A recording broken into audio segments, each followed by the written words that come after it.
Salut à tous, amis parisiens, supporters du PSG, j'espère que vous avez la pêche.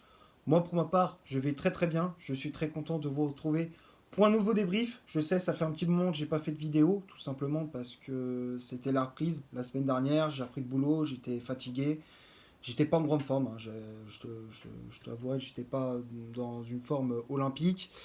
C'est pour ça que j'avais pas fait de vidéo, j'avais pas fait de débrief. Bref, c'est pas ça le sujet de la vidéo. On va analyser cette rencontre qui opposait le Paris Saint-Germain au Stade Brestois, match qui comptait pour la quatrième journée de Ligue 1 McDonald's, victoire des hommes de Luis Enrique, 3 buts à 1 au Parc des Princes. Pourtant, ça avait très mal démarré avec l'ouverture du score de Romain Del Castillo à la 27e minute de jeu sur penalty pour les Bretons. À la 41e, Ousmane Dembélé égalise. 73e, Fabien Ruiz donne l'avantage aux Parisiens. Et à la 74e, Ousmane Dembélé inscrit un doublé. Et avec ce résultat, le club de la capitale poursuit son sans faute. 4 matchs, 4 victoires. On reprend notre place de leader. Avant le coup d'envoi, on était 3e, juste derrière Marseille et Monaco. Ces deux équipes ont remporté leur match. Donc, il fallait absolument prendre les 3 points pour reprendre notre fauteuil de leader. Et c'est ce qu'on a fait. Et on se met dans de bonnes conditions avant le match de Ligue des Champions face à Rijon. Donc, le premier match de ce nouveau format de la Ligue des Champions avec le format avec 36 équipes, le mini championnat. Bref, je vous expliquerai tout ça lors du débrief face à Rijon, le classement, comment ça fonctionne. Pour ceux qui n'ont toujours pas, compris le format de la LDC. Bon, on va parler de ce qui s'est passé durant ce match face à cette équipe de Brest. Globalement, c'était un très bon match de la part des Parisiens, même s'il y a eu des phases où c'était compliqué. Brest qui, justement, nous a donné du fil à retordre, surtout en première période. Même si l'entame de match était plus en faveur des hommes de Luis Enrique, on avait la possession du ballon. On s'est créé beaucoup d'occasions, que ce soit avec Nuno Mendes, avec Marco Asensio. Dès les premières minutes, ils ont eu de très très grosses occasions. Malheureusement, on fait preuve de maladresse. Asensio qui manque d'efficacité dans la finition. Mendes qui bute sur Marco Bizot, le gardien de Brest, tout comme aussi Ousmane Dembélé quelques minutes après. Donc Paris qui n'arrive pas à ouvrir le score. Et à la 29e, pardon, on se fait punir avec une faute de Nuno Mendes sur Ludovic Ajorc. La faute, elle est complètement stupide, hein. Il est tout seul dans la surface. Mendes, il est en retard. Alors, il y a aussi le positionnement de Beraldo qui est douteux, mais Mendes, il n'a pas à faire cette faute. Je ne comprends pas pourquoi il tire le maillot d'Ajorc. Et donc, l'arbitre désigne le point de pénalty qui est transformé par Romain Del Castillo. Donnarumma qui est parti sur un côté. L'attaquant brestois qui avait tiré au milieu de la cage. Ça fait mouche. 1-0 pour les Brestois, pardon. Brest qui donc prend l'avantage dans ce match. Paris qui, malgré tout, pousse pour essayer d'égaliser. Mais malheureusement, on n'y arrive toujours pas. On pousse, mais c'est compliqué. Brest qui résiste bien aussi défensivement. Ils étaient très solides. Et il fallait attendre la 41e pour voir le PSG égaliser grâce à Ousmane Dembélé. Suite à une perte de balle des Brestois à l'entrée de la surface. Récupération de Bradley Barcola qui décale sur le côté gauche Marco Asensio qui centre au second poteau pour Dembélé qui marque de la tête. Comme face au Havre lors de la première journée. Dembélé qui marque de la tête. Un partout, le match est complètement relancé. Dembélé qui permet aux Parisiens de revenir dans cette partie. Un partout, c'est le score à la mi-temps.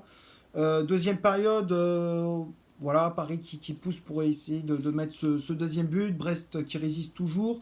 Luis Enrique qui fait des changements avec les entrées de William Pacho, Céline Mayoulou ou encore Désiré Doué.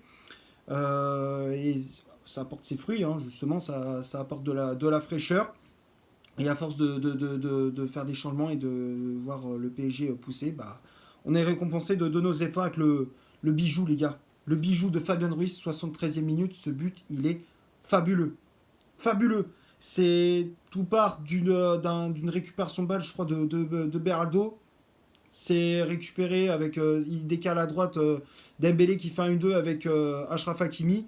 Hakimi qui centre à l'entrée de la surface, centre au retrait d'Hakimi pour Fabien Ruiz qui prend le temps de contrôler avant d'ajuster Marco Bizot d'une frappe enroulée. c'est quasiment une lucarne, hein, ce qu'il a fait. Magnifique but de Fabien Ruiz, qui est encore une fois sur une forme olympique, hein. On le voit depuis qu'il a fait son Euro avec l'Espagne, c'est un autre joueur. C'est clairement un autre joueur, Fabien Ruiz, et il faut continuer comme ça. C'est bien parce que ces 2 premières saisons au PSG, elles étaient assez moyennes, hein, on va pas se mentir, hein, Fabien Ruiz c'était assez irrégulier. Et là, j'espère qu'avec l'Euro qu'il a fait avec l'Espagne, bah, ça va lui redonner la confiance. Et puis on va voir le vrai Fabien Ruiz, celui qu'on veut voir au Paris Saint-Germain. En tout cas, son but il est magnifique et ça fait 2 buts 1, ça permet au PSG de prendre l'avantage. Et puis quasiment sur l'engagement, 1 minute après le but de Fabien Ruiz, Dembélé qui inscrit un doublé. Ça c'est aussi du jamais vu, hein. Dembélé déjà quand il marque un but c'est un exploit, mais quand il en marque 2, c'est juste incroyable. À mon avis, il y a certains supporters parisiens qui sont allés à l'église pour aller brûler un cierge, hein, après le match, ça c'est clair. Parce que c'est miraculeux, hein, ce qu'a fait Dembélé, marquer 2 buts dans un même match. Moi, j'ai jamais vu. Enfin bref, c'est une récupération de balle avec, je crois que c'était Désiré Doué qui avait lancé dans la profondeur Randal Colomwani, l'attaquant parisien qui prend de vitesse sa défense brestoise. La frappe est, comment dire, contrée par un défenseur brestois. Et puis derrière, c'est repris par Dembélé qui est à l'entrée de la surface, à juste Marco Bizot, une frappe puissante à terre. 3 buts 1, Paris qui assure la victoire. 4 matchs, 4 victoires. On se met dans de bonnes conditions avant le match face à Rijon en Ligue des Champions. Ça fait plaisir. Il faut continuer comme ça. Voilà, j'ai rien d'autre à rajouter. Maintenant, on va passer à la composition d'équipe que Luis Enrique a alignée pour ce match. Le 11 de départ, je affiche juste ici. Donc l'entraîneur espagnol qui a effectué un gros turnover avant le match de Ligue des Champions. Donc il a préservé les cadres. Le système de jeu, c'est toujours la même chose. Ce bon vieux 4-3-3 avec Gigio Donnarumma dans les cages. La charnière centrale totalement inédite. Le Milan Skriniar associé à Lucas Beraldo. Les latéraux, Achraf Hakimi à droite avec le brassard de capitaine. Nuno Mendes à gauche. Le milieu de terrain, Fabien Ruiz positionné en 6. João Neves et Kangin Lee en relayeur. Et le trio d'attaque avec Ousmane Dembélé ailier droit, Bradley Barcola ailier gauche. Et en faux numéro 9, c'était l'Espagnol Marco Asensio. Les changements effectués par l'entraîneur espagnol. Donc on a vu l'entrée de William Pacho à la place de Nuno Mendes. Donc après on est passé à une défense à 3. Hakimi qui a repiqué un petit peu dans l'axe, hein, joué un peu les milieux relayeurs, hein, c'est un peu la tendance, hein, le latéral qui joue un peu joue au milieu de terrain, c'est un petit peu la tendance en ce moment. Hakimi qui a joué un peu plus haut en deuxième période lorsque Pacho est rentré à la place de Neves. On a vu l'entrée de Seny Mayulu à la place de João Neves, l'entrée de Désiré Doué à la place de Bradley Barcola, Randal Colomwani à la place de Marco Asensio, et pour finir l'entrée du jeune Ibrahim Mbaye à la place d'Ousmane Dembélé. Que dire sur cette compo? Pas grand chose, hein. Luis Enrique qui a, comme je disais, j'ai bien géré son turnover. La petite surprise, c'était la titularisation de Milan Skriniar. Je ne pensais pas qu'il allait être titulaire. C'était assez surprenant, sachant que bon, sa première saison PSG n'était pas étincelante. On pensait qu'il allait quitter aussi le PSG. Parce qu'il y a un temps, on pensait qu'il allait partir du côté d'Al Nasser en Arabie Saoudite. Finalement, il a refusé et il est resté au PSG. Un choix assez audacieux, mais au final, bon, ça, voilà, il veut se battre pour gagner une place de titulaire. C'est tout à fait honorable, hein, ça faut le reconnaître. C'est quand même, euh, voilà, il faut reconnaître la mentalité de Skriniar qui a envie de se battre pour récupérer sa place de titulaire. C'est bien. Moi, je trouve qu'au moins il a de la combativité, il part pas dans les championnats exotiques comme on dit. C'est ça, faut reconnaître. Et puis après, voilà, Beraldo qui était aux côtés comme je disais, Beraldo qui était à côté de Skriniar. Après le milieu de terrain, pas de Vitinha. Il y avait, comment dire, Fabien Ruiz à sa place. On a vu, comment dire, le trio d'attaque avec Asensio au faux numéro 9, hein, comme on a vu ces derniers matchs, depuis que Gonzalo Ramos est blessé, Luis Enrique met souvent Asensio au faux numéro 9. Ça fonctionne plutôt bien, même si dans ce match, il a un petit peu, voilà, il a été un peu en dessous par rapport à d'habitude. Il a loupé beaucoup d'occasions, c'est vrai. Mais voilà, ça fonctionne plutôt bien, beaucoup de combinaisons. Techniquement, c'est très propre comme d'habitude, hein, ça joue très très bien. Et voilà, faut continuer comme ça, c'est super. On va passer maintenant du côté des statistiques de cette rencontre. On va commencer par le Paris Saint-Germain.